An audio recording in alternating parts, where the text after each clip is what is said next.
주기도에 보면 이런 간구가 있죠. 오늘 우리에게 일용할 양식을 주옵시고, 우리에게 일용할 양식이 필요합니다. 그날 하나님의 돌보심이 필요한데, 그 일용할 양식이라는 게 단지 우리의 물질적 충족뿐만이 아니라 하나님의 말씀을 그날 먹고 가야 된다라는 뜻이기도 합니다. 하나님의 말씀이 필요 없는 날은 없습니다. 하나님의 말씀 없이 우리가 감당할 수 있는 하루는 없습니다. 그렇기 때문에 일용할 양식을 매일매일 구하며 하나님의 말씀을 보는 것이죠. 이 시간이 그러한 시간이 되기를 바라면서 오늘 성경 읽기표에 따라 에스겔 7장 말씀, 그 중에서도 19절 말씀 보도록 하겠습니다. 그들이 그 은을 거리에 던지며 그 금을 오물같이 여기리니 이는 여호와 내가 진노를 내리는 날에 그들의 은과 금이 능히 그들을 건지지 못하며 능히 그 심령을 족하게 하거나 그 창자를 채우지 못하고 오직 죄악의 걸림돌이 되미로다. 아멘. 여느 선지서와 마찬가지로 하나님의 엄중한 심판, 그리고 그 심판이 공연히 이루어지는 것이 아니라 너무한 것이 아니고 인간의 죄가 그만큼 가득 찼었음을 아주 신랄하게 지적하고 있는 것이죠. 그래서 지적하고 말겠다라는 것이 아니라 회개의 길로 이끄며 하나님의 은혜를 결론적으로 구하게 되는 것이 선지서의 목적이라고 할 수가 있겠습니다. 근데 오늘 말씀을 읽으면서는 먼저 이러한 질문으로 시작해 봅니다. 우리가 조건이 불충분해서 불행한 것일까? 우리가 어떤 조건이 채워지지 않았기 때문에, 환경이 나쁘기 때문에 죄를 짓는 것일까? 자, 왜 이런 질문으로 시작하는지를 결론을 보면서 말씀드리기로 하고, 이 질문에 답하기 위해서 먼저 이런 여정을 한번 살펴봤으면 좋겠어요. 이스라엘의 광야 생활, 출애굽을 하면서 이스라엘은 40년 동안 광야 생활을 하죠. 공연한 광야 생활이 아니라 그 시간을 통하여서 하나님을 알고 하나님이 어떤 분인지를 알고, 또 이스라엘이 하나님의 백성으로서 어떤 태도를 취해야 되는지를 아는 훈련의 시간이었다라고 할 수 있겠습니다. 딱 보면은 굉장히 고생한 시간 같지만, 모세가 신명기에서 결론적으로 얘기하듯이 의복이 해지지 않고 발이 부르던 적이 없다. 그리고 우리가 먹을 것이 모자른 적이 없지 않았느냐라고 얘기를 함으로써 하나님이 얼마나 지켜주셨는지를 보게 되죠. 여기서 우리는 알게 됩니다. 이스라엘의 광야 생활 동안 하나님께서 분명하게 보여주신 것이 있는데, 먹는 문제에 있어서는 전혀 고민이 없게 하셨습니다. 농사를 지을 형편도 안 되고 농사 지을 곳도 없었지만 하나님이 먹을 걱정 전혀 없이 매일 먹을 것을 보내주셨음. 고기가 먹고 싶을 땐 사실 고기도 주셨고, 물이 없는 곳에서 물이 나게 하심으로써 먹을 걱정은 사실 이스라엘이 투정을 부려서 그렇지 전혀 없었습니다. 근데 그래서 모세가 결론적으로 알게 되는 것은 무엇입니까? 먹을 문제가 해결돼도 타락하는 게 우리더라가 참 신명기의 하나의 결론 중에 있습니다. 조건을 충족해줘도 타락하는 게 인간이더라 하는 것이 이스라엘 40년 광야 생활 동안 드러나는 것 중에 하나였죠. 먹을 것이 없어서 내가 환경이 안 좋아서 지금 순종을 못해요. 신앙생활을 못해요.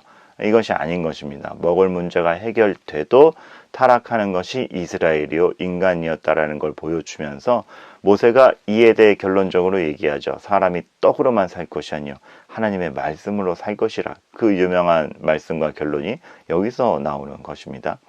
출애굽 얘기가 나와서 말씀인데요. 참 출애굽이라는 걸 전체적으로 살펴봐도 그렇습니다. 정말 그 모진 종살이에서 드디어 자유가 주어졌죠. 근데 자유가 주어져도 선을 행하지 못하는 게 인간이더라.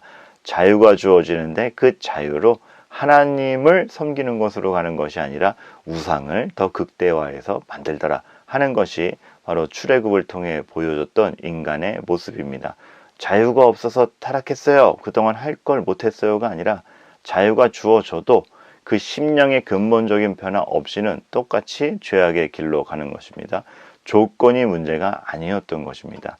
이러한 조건들, 우리는 늘 조건이 충족돼야 돼요. 이러한 환경이 나빠요. 이것 좀 해결해 주세요. 라고 얘기하지만, 그러한 조건들이 과연 진짜 우리 인생을 결정짓는 것인가? 욥기에서 묻죠. 사탄은 시비를 겁니다. 욥이 왜 하나님께 순종합니까? 까닭 없이 순종하겠습니까? 그 까닭들을 다 치워버리십시오. 욥이 하나님께 순종하나? 까닭을 없애봤죠. 그러나 욥은 하나님께 배반하지 않고 오히려 그 까닭들이 자기 인생의 중심 근본이 아닌 걸 깨닫고 끝나는 것이 바로 욥기입니다. 그래서 우리는 그 욥을 통해 얻어지는 결론을 베드로의 입에서 보게 되죠. 은과 금 내게 없어도 나사렛 예수 그리스도의 이름으로 일어나 걷게 하는 것이 교회다.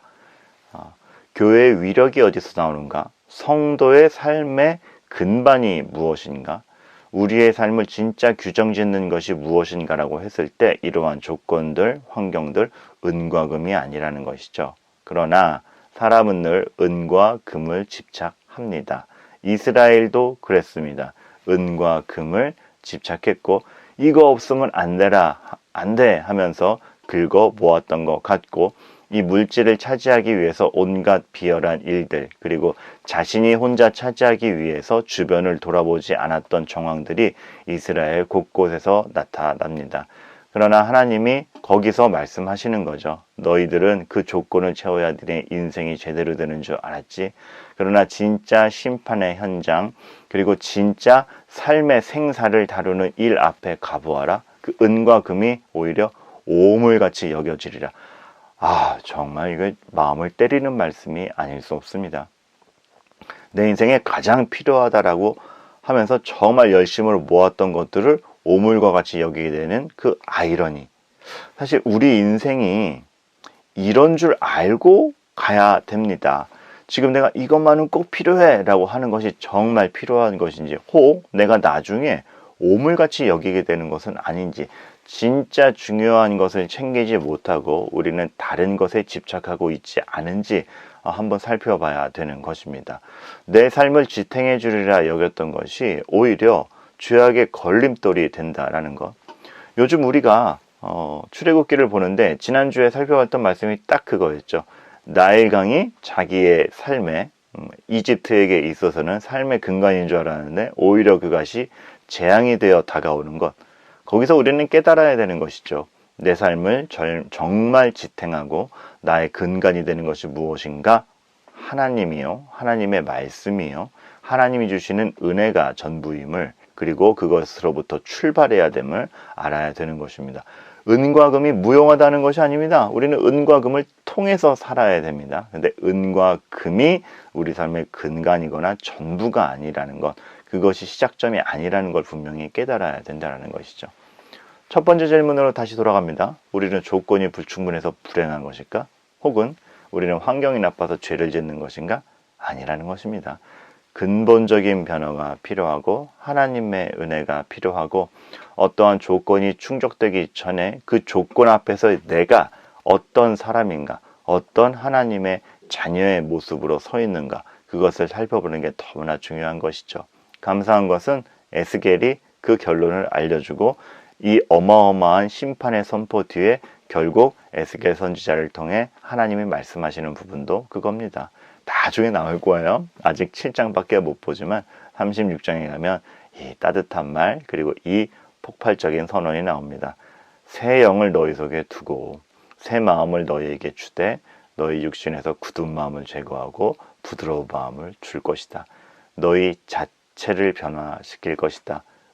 금이 있든 없든 너희는 새로운 마음을 가진 새 피조물이고 그렇게 하나님의 자녀가 될 것이며 비로소 그러할 때에 그때 이제 은과 금을 차지하더라도 오물과 같이 쓰지 않고 참으로 진정한 풍요로움과 선을 위해서 사용할 줄 알게 되는 그런 사람이 되는 것이죠.